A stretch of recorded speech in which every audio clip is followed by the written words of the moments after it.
नमस्कार, आप देख रहे हैं 4 PM और मैं हूं आपके साथ सिमरन। दोस्तों, एक और राहुल गांधी सरेआम ये दावा कर रहे हैं कि वो जल्द ही वोट चोरी पे हाइड्रोजन बम फोड़ने वाले हैं। तो वहीं दूसरी ओर बड़ी खबर सामने आई है कि सुप्रीम कोर्ट इलेक्शन कमीशन के खिलाफ फुल एक्शन में आ चुका है।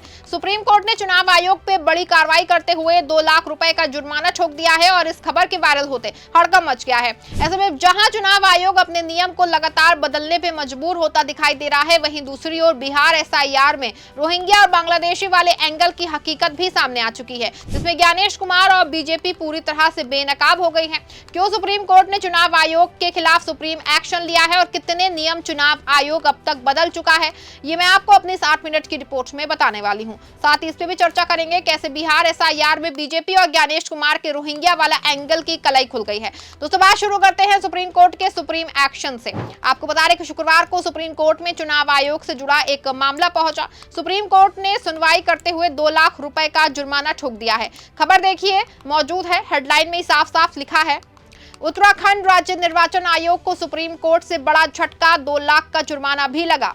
खबर की हेडलाइन से दोस्तों साफ है कि उत्तराखंड के राज्य निर्वाचन आयोग पे सुप्रीम कोर्ट ने कड़ा एक्शन लेते हुए 2 लाख रुपए का जुर्माना लगा दिया है। माना जा रहा है कि सुप्रीम कोर्ट की बड़ी कार्रवाई है, लेकिन इस पूरे मामले में बड़ा सवाल ये निकल के सामने आया है कि आखिर क्यों ज्ञानेश कुमार जी के विभाग पे 2 लाख का जुर्माना अचानक सुप्रीम कोर्ट ने ठोक दिया है।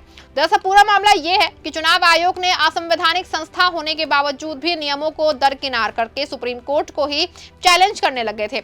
इस पे जज ने लंबी झाड़ लगाते हुए 2 लाख रुपए का जुर्माना ठोक दिया है। आपको बता दें कि 26 सितंबर यानी कि आज सुप्रीम कोर्ट ने उत्तराखंड राज्य निर्वाचन आयोग की उस याचिका पर विचार करने से इनकार कर दिया, जिसमें नैनीताल हाईकोर्ट के उस आदेश को चुनौती दी गई थी, जिसमें कई वोटर लिस्ट के नाम में उम्मीदवारों को त्रिस्तरीय पंचायत चुनाव लड़ने की अनुमति देने वाले सर्कुलर पे रोक लगाई गई थी। मामले की सुनवाई न्यायमूर्ति विक्रम नाथ और न्यायमूर्ति संदीप मेहता की पीठ में हुई। पीठ ने कहा कि वो इस याचिका पर विचार बिल्कुल नहीं करना चाहते। आपको बता दें कि इसी साल 11 जुलाई 2025 को नैनीताल हाईकोर्ट ने अंतरिम आदेश जारी करके राज्य निर्वाचन आयोग के उस सर्कुलर पे रोक लगा दी थी, जिसमें उत्तराखंड इलेक्शन कमीशन ने 2 जगह वोटर लिस्ट में नाम वाले व्यक्ति को मतदान करने और चुनाव लड़ने की अनुमति दी थी। वहीं हाईकोर्ट की ओर से स्पष्टीकरण सर्कुलर पे रोक के आदेश को राज्य निर्वाचन आयोग ने सुप्रीम कोर्ट में चुनौती दी। वहीं सुप्रीम कोर्ट ने अब याचिका को खारिज कर दिया है। साथ ही सुप्रीम कोर्ट ने राज्य निर्वाचन आयोग का प्रतिनिधित्व करने वाले एक वकील से पूछा कि आप वैधानिक प्रावधान के विपरीत फैसला कैसे दे सकते हैं। आपको बता दें कि जुलाई में नैनीताल हाईकोर्ट ने कहा था कि राज्य निर्वाचन आयोग की ओर से जारी स्पष्टीकरण उत्तराखंड पंचायती राज अधिनियम 2016 की धारा 9(6) और 9(7) के स्पष्ट प्रावधानों के खिलाफ है, जो किसी व्यक्ति को एक से ज्यादा निर्वाचन क्षेत्रों या मतदाता सूचियों में पंजीकृत होने से रोकता है। सुप्रीम कोर्ट ने कहा कि साफ साफ दिख रहा है कि पूरी प्रक्रिया ही संवैधानिकता के विपरीत है। इसके साथ ही सुप्रीम कोर्ट ने कहा कि कानून जो है साफ तौर पे एक से ज्यादा प्रदेश के निर्वाचन क्षेत्रों या एक से अधिक मतदाता सूची में मतदाता के पंजीकरण को प्रतिबंधित करता है। आपको बता दूं कि अभी हाल ही के दिनों में ज्ञानेश जी के चुनाव आयोग ने एक हलफनामा दायर किया था।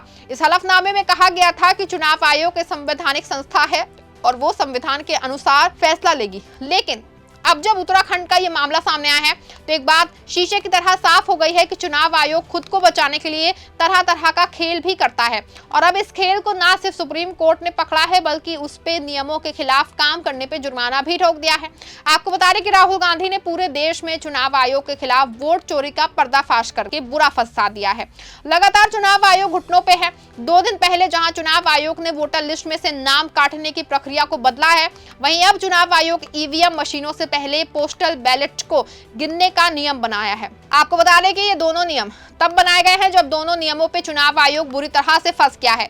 एक और जहां राहुल गांधी ने वोट चोरी के आरोप में जो है 18 सितंबर को ये आरोप लगाया था कि ऑनलाइन वोट काट दिए जाते हैं और एक ही मोबाइल नंबर से कई वोट उड़ा दिए जाते हैं। इसके बाद चुनाव आयोग ने घुटने टेकते हुए वोटर लिस्ट से नामों को काटने के लिए ई-साइन फीचर को ऐड किया है। साथ ही जब हरियाणा की उचाना सीट को लेके चुनाव आयोग सुप्रीम कोर्ट में 155 पोस्टल वोट ना गिन के फंसा है, तक पोस्टल वोट के पहले गिनने का नियम पारित किया गया है। आपको बता दें कि इस 2 नियमों के अलावा 30 अन्य नियमों के बदले जाने की खबर है। ऐसे में बात साफ है कि चुनाव आयोग देश में पूरे गूंज रहे वोट चोरी गद्दी छोड़ के नारों के बीच में खुद में बदलाव लाने की कोशिश करा है।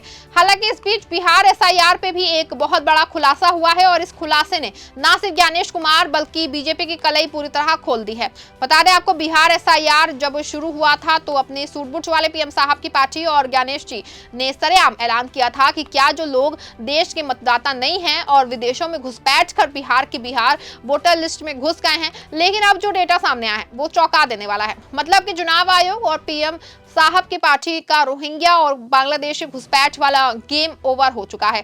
बता दूं आपको कि बात साफ हो गई है कि बिहार एसआईआर में रोहिंग्या और बांग्लादेशी घुसपैठ वाली बात पूरी तरह फर्जी है, क्योंकि इसका खुलासा हो चुका है। बिहार में एसआईआर के नाम पे काटे गए 65 लाख वोटों में सिर्फ और सिर्फ 215 ऐसे मुस्लिम पाए गए हैं जो विदेशी हैं। हालांकि अभी तक ये बात पूरी तरह साफ नहीं हो पाई है कि ये 215 मुस्लिमों में लोग रोहिंग्या बांग्लादेशी घुसपैठी ही हैं। आपको बता दूं कि इस मामले का दावा कोई और नहीं, बिहार एसआईआर पे सुप्रीम कोर्ट में याचिका दायर करने वाले योगेंद्र यादव, और ये वही योगेंद्र यादव हैं जिनकी दलीलों की वजह से बिहार एसआईआर सुप्रीम कोर्ट में टिका हुआ है। और अब योगेंद्र यादव ने दावा कर दिया है कि एसआईआर के पीछे जो भ्रम फैलाया गया है वो कहीं से भी सही नहीं है, बल्कि सिर्फ 215 मुस्लिम विदेशी वोटर 65 लाख कटे वोटों में से हैं। ऐसे में बीजेपी और चुनाव आयोग के दावे पूरी तरह से फर्जी साबित हो चुके हैं और ये बात भी बिल्कुल साफ हो गई है कि हर तरफ से चुनाव आयोग बुरा फंसता जा रहा है। चुनाव आयोग बिहार एसआईआर सुप्रीम कोर्ट में संवैधानिकता के खिलाफ काम करने, राहुल गांधी के वोट चोरी के आरोपों के बाद लगातार नियमों को बदल के घुटने टेकने पे मजबूर होता दिख रहा है। पूरे मामले पे आपकी क्या राय है? क्या चुनाव आयोग पे जुर्माना लगाना ठीक है? क्या चुनाव आयोग के बिहार एसआईआर पे रोहिंग्या और बांग्लादेशी घुसपैठ वाला दाव पूरी तरह से फेल नहीं हो गया है? क्या राहुल गांधी के हाइड्रोजन से पहले चुनाव आयोग लगातार अपने नियमों को बदल के घुटनों पे नहीं आ गया है? आप क्या सोचते हैं? अपनी राय कमेंट में लिखिएगा और इस खबर को लाइक और शेयर करिएगा। धन्यवाद।